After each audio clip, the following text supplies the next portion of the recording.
like really, really what's up. So there is no giveaway. You know, there's no incentive that you can say, well, even though they killed people just because they want to rule Nigeria, husband and wife.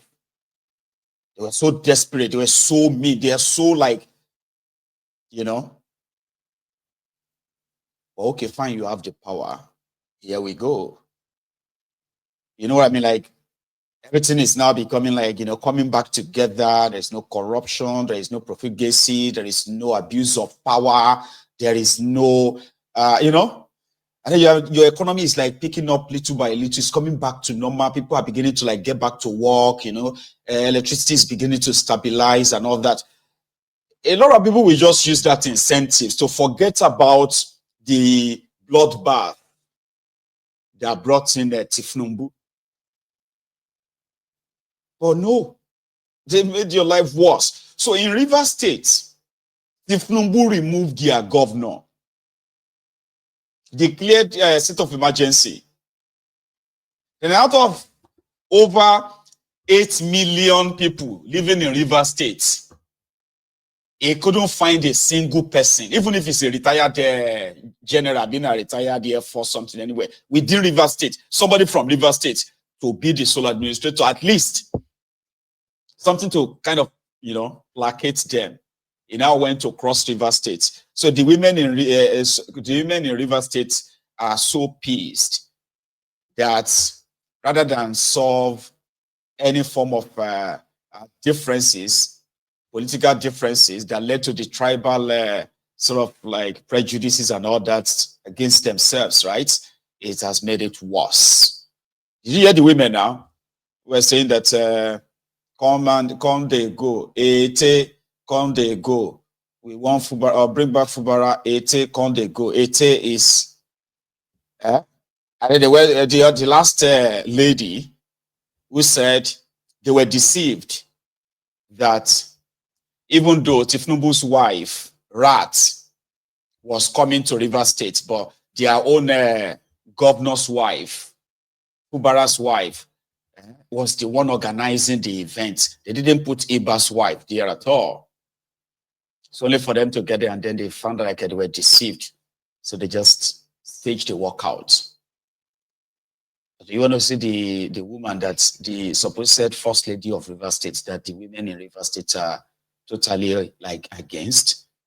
She still addressed the remainder of the audience. So she didn't leave. Rats left, but she stayed. Good morning to you all. I am delighted to meet with you today as a representative of the First Lady of the Federal Republic of Nigeria, Senator Remi Tinubu, who has graciously asked me to stand in for her. In the last couple of months, she has embarked on a deliberate pan-Nigerian journey to pursue the implementation of sustainable development goals of the current administration. Our First Lady, in recognizing the strategic roles of women as pivots in the renewed hope agenda of President Bola Tinubu, who today... Fellow Nigerians, this is just the beginning. So that was how that went. And that then become the second sort of a disgrace. Because it's like, if they respect Tinubu, or respect, like if they respect Bat, that respect to somehow rub on Rat. And as Rat called Iba's wife to deceive Rivers women, that is, you know, I mean, she's organizing this, and then the women discovered that they were lied to, out of respect, they will still wait. Maybe just put in a complaint and say, oh, we don't like the way, but we respect you a lot, you and your husband. There's no respect for them. And that's why some people are believing that, hey, 2027, hey, they want to see how they are going to really pull it off. If things continue the way things are right now in the contraption, they want to see how the rigging is really going to work and how they are going to really sustain it to remain in power if people revolt. Indeed, like if they revolt against them and say, you know what, let him come and rig it, kind of. Because these are the couple that people know that they are criminals. Husband and wife, they are both criminals. And I'm not saying this out of, like, I don't like them. Because some of you will look at me and be like, especially if you are new on Mayegun's Diary Political. They are criminals. And there is evidence of that, by the way. So we are waiting for the rest of the unredacted, documents on Tinubu to be released by the DEA, CIA, FBI. Initially, they said it was going to be today, but no. It was Nigerian media that got us all pushed out, right? So it is expected to be released or to start releasing it from, I think, July, ending of July. That's what we had. So you get to see it. I'll share it out with you, all of you here, because I have seen a lot of those documents of drug dealers of Tinubu. And guess what? As they are laundering money, drug money, rats was involved. So they are criminals. They are not supposed to be in charge of anything than maybe the prison dormitory or prison toilet, prison kitchen. That's where these guys were supposed to actually be thin to be doing something that you say, oh, it's not just for them. But unfortunately, Nigeria is a crime scene. Nigeria has been captured by different kind of criminals, political, political, spiritual, and then, religious, tribal, you don't name it. The entire place is controlled by different kind of criminals who continue to maintain their territory. In the crime den, that could make a drug dealer. I wanted to say former drug dealer. So now what you have in Nigeria is that Sade can lock up your entire shop in your state if she feels like you are being stubborn. Sade, he can kidnap you and beat you up if he feels like you are trying to stand in his way for whatever he wants, like father, like son. Papa was shocked, right? He was shocked to the marrow that the Afenifere won't endorse him. Afenifere Yoruba social political group won't endorse Tinubu. What's that? Because they know him very well. They know him. They know what will happen to that contraption if Tinubu should be your president, and everything they projected or predicted, it's happening right now. What did Tinubu do? Tinubu broke a long time socio-political group. He broke it into two factions within a week and forced the hand of a near demented 97-year-old former leader of the group and brought him back to say he is still the leader now. 97 years old man. And that one now said he has endorsed Tinubu. So that's what Sheyi did 2 days ago when he kidnapped Isa Atiku Abubakar, right? Because Sheyi wanted the presidency of NANS, the control of it. And according to that guy yesterday, I'll show you. According to this guy yesterday, you see all this injury, they were inflicted on him by Sheyi Tinubu. Simply because, number one, he was not supposed to become the leader of Nigerian students. But somehow, they managed to maneuver Sheyi Tinubu's candidate of NANS. Sheyi Tinubu. Then he now invited this new guy. Hey, come. You're not supporting my daddy. You don't support Ashiwaju. That is why they told me that you are against Ashiwaju. You are not promoting Ashiwaju. You are not supporting us. And the guy was like, why would I be supporting something that I know is detrimental to the well-being of the majority of us? Your papa know to do well. So what do you want me to be supporting? Meanwhile, those before him, those before him, they have always been like playing balls. You see them inside the Aso Rock, singing the prestigious boza for Tinubu. But for this guy, somehow, he won't play ball. Well, that's what he told us, Sha. Here you get. So the next thing, they just took him straight up. He said he was offered 100 million naira. She offered him 100 million naira. He rejected it. And then what followed it is this image of a young man that is likely going to lose his eyes. These eyes that you are looking, this eye is likely going to go blind if proper medical attention is not given to him. The president's son kidnapped the president of Nigerian students. Millions of them. It's been over 48 hours now. They've been to different media places, but that's the most they can do. Nothing else. I know some of you are like in your 50s and 60s or so now. You just look back and be like, if anybody had tried that with any of our wala, aluta go share aluta. Okay. That's no longer the case. So the point I'm trying to make is that whatever it is that you see about Tinubu and his crew, their criminal enterprise, the state capture that everybody talks about. Yeah. No matter what you have seen so far, I will always love to remind you all that you haven't seen anything yet. I don't know how to explain that to you, but you would know what impunity means, right?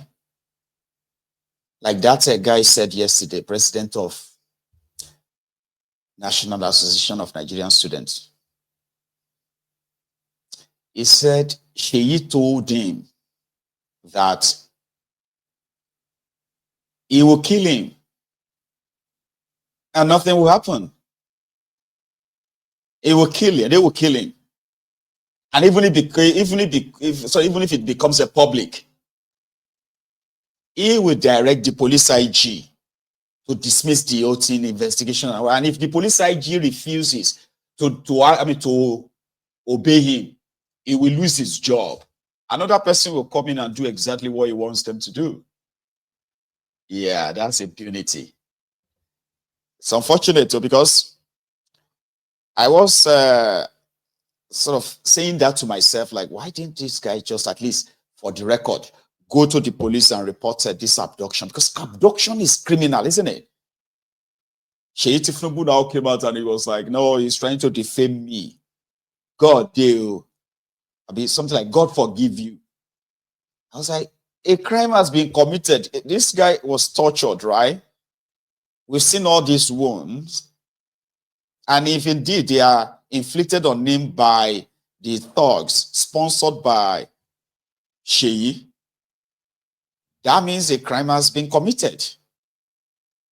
And therefore, that must be lodged. Like you have to file a complaint. You have to report it. It seems the guy feels like, well, there's no point in reporting it. That's what you call impunity. You will see naked impunity, like something that is like, when it's naked impunity means they will do this impunity, sort of like they would, like act this impunity in such a way that they will be so shameless about it. Some things that some of you will be like, man, that one is too low, Sha. That's very low of you. They say, no, there's no bottom that they can't reach. That's the kind of impunity you are going to see. So embarrassing, so disgraceful, and all of that, cringy too, because you are going to sometimes, I don't know if you do that already. They're going to be wondering, like, what kind of a country is this? Why are these people like this? And they won't have any shame for it. So you're going to witness the, institutionalized impunity. You are going to later realize that Sheyi is an institution. He's not just a son to Tinubu. He is an institution whereby a whole ministry,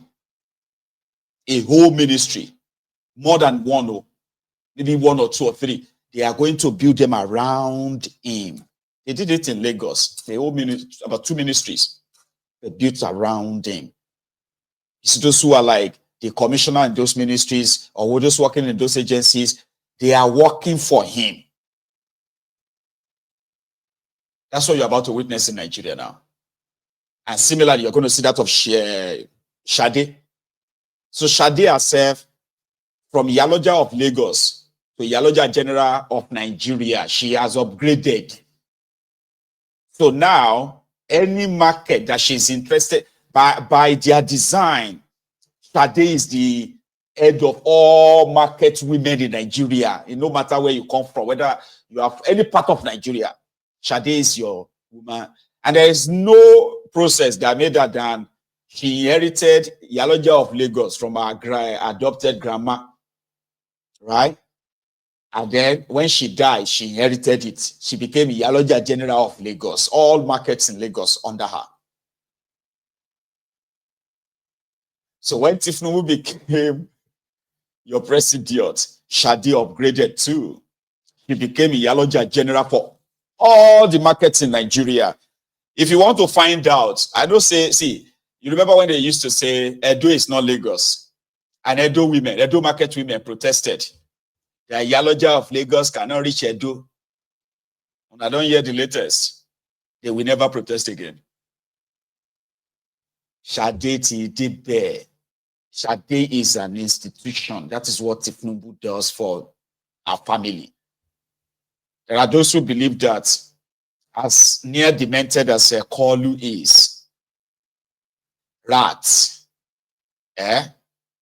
is the one behind the power in that place. There are those who believe that, but me, I will hold the Kolu responsible for everything. I'm not going to point fingers at somebody else and say, oh, Kolu is not Kolu it is his wife. Oh, it's not Kolu, it is some people. No. Everything starts and ends with him. Do not join the bandwagon of those who are going to excuse, what I mean, don't. But there are people who believe that they are institutions. You understand? And the toughest part for those of you who are watching this now, right? And you are hearing this for the first time and you're trying to process it like, I don't understand. What is he saying? Like, I don't understand. But here is how you are going to understand. In Nigeria, the past criminals, they will come in with their own bag and baggages. Here you get. They will then privatize, depends on which office, if it is governor or if it's president, right? They will now privatize the commonwealth of the people for themselves and their cronies. And the moment they are done with that place, like either they are like removed or they finish their time, they will pack everybody, all of them will pack and move. An example is, have you not seen those who are with Buhari? Did you see them anywhere again? They are gone, including the remnants of those they appointed in different ministries or what have you. Their remnants are being uprooted as we speak now, right? Everybody is gone. You will not be able to remove one single strand of anything planted by Tinubu, even when it's no longer your president. That's how they do it. You understand that now? Their own kind of impunity is institutionalized. So when Tinubu is no longer your president, You see all those things that you thought were Nigeria. That is why you say Nigeria only, Nigeria alone. By the time they are done, you will discover that they are no longer owned by Nigeria anymore.